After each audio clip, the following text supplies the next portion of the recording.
कि आपको दो नंबर्स आईटी के उसका रिएक्शन कैसे होगा ये भी आपके सामने पता लग चुका है, यानी इन्फोसिस, एसएलटेक। विप्रो आज अपने नंबर उतारेगा। पूजा मेरी सहयोगी मेरे साथ जुड़ चुके हैं, आपको बताने वाले विप्रो के नंबर्स आ कैसे रहे हैं। पूजा बताएं आप। जी, विप्रो के नंबर से भी अच्छे प्रदर्शन का ही अनुमान है। जिस तरह से बाकी तीनों कंपनियों के नंबर्स हमने देखे, विप्रो भी कुछ फ्रंट पर सरप्राइज कर सकता है, क्योंकि मार्जिन को लेकर वो जो दिक्कतें चल रही थी वो फिलहाल बाकी कंपनियों में नहीं दिखी हैं। विप्रो में भी हम अनुमान करके चल रहे हैं कि मार्जिन के फ्रंट पर जो प्रदर्शन है वो अच्छा रह सकता है। अगर इनके प्रदर्शन की बात करें तो आय में हमारा अनुमान है कि करीब 3% से 3.5% की ग्रोथ देखने को मिल सकती है। आय में मार्जिन 15.1% से बढ़कर 15.2% के पास रहेंगे और मुनाफे में हमारा अनुमान है कि 11% की ग्रोथ वहां पर देखने को मिल सकती है। कांस्टेंट करेंसी टर्म्स में थोड़ा दबाव देखने का अनुमान है, लेकिन बाकी फ्रंट पर नंबर ठीक ही नजर आ रहे हैं।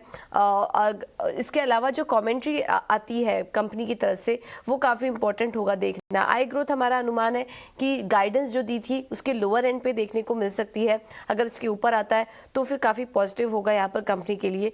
डील बुकिंग्स कहना है कि कुछ वहां पर नरमी देखने को मिल सकती है।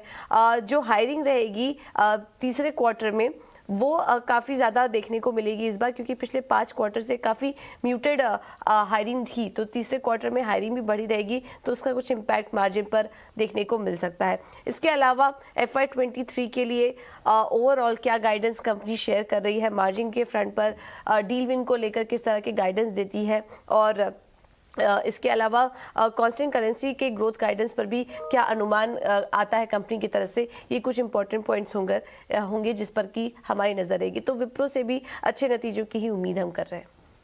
सेट ऑफ नंबर्स एक्सपेक्टेड हैं विप्रो के। यहाँ पर अगर आप देखें कांस्टेंट करेंसी ग्रोथ की गाइडेंस, साथ ही कैलेंडर ईयर 23 के लिए बजट कमेंट्री क्या निकल कर आती है और डील विन पर कंपनी की तरफ से क्या कमेंट्री, इस पर भी खास नजर रखनी होगी।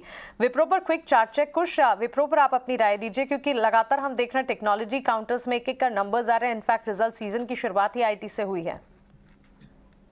जी हाँ मानसी, और अगर हम विप्रो की ही बात करें तो देखिए पिछले 2 से 3 महीने में स्टॉक ना बहुत एक टाइट रेंज में ट्रेड कर रहा है, which is 415 on the upside और नीचे में 375 का जो जोन है। बायस भी यहाँ पे एक्चुअली रेंज बाउंड ही है, माइल्डली पॉजिटिव कह सकते हैं।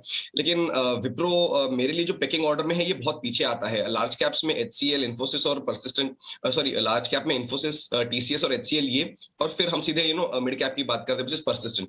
तो ये ज्यादातर रेडार पे नहीं आएगा अगर हमें बाय करना हो, तो ये टिपिकली एक डार्क हॉर्स के तौर पे ही रिएक्ट करता है। अगर मान लीजिए रिजल्ट का इसे पुश मिलता है तो भी मेरे लिए जो रेंज है यही रिस्पेक्ट करके चलेगा स्टॉक, विच इज 415। ये मेरा टारगेट रहेगा अगर कोई फ्रेश बाइंग इनिशिएट करता है तो। स्टॉप लॉस में लेके चलूंगा 389 के जो जोन्स हैं जहां पे इसका 20 डे मूविंग एवरेज बन रहा है उसका। लेकिन आईटी स्पेस में ही काफी अच्छे विकल्प हैं, तो उन पे ध्यान रखें। That will probably be a more profitable trade. चलिए, बिल्कुल। तो विप्रो पर ये राय, नतीजों से ठीक पहले अनुमान आपने जाने और नंबर्स पर अब रहेगी नजर। लेकिन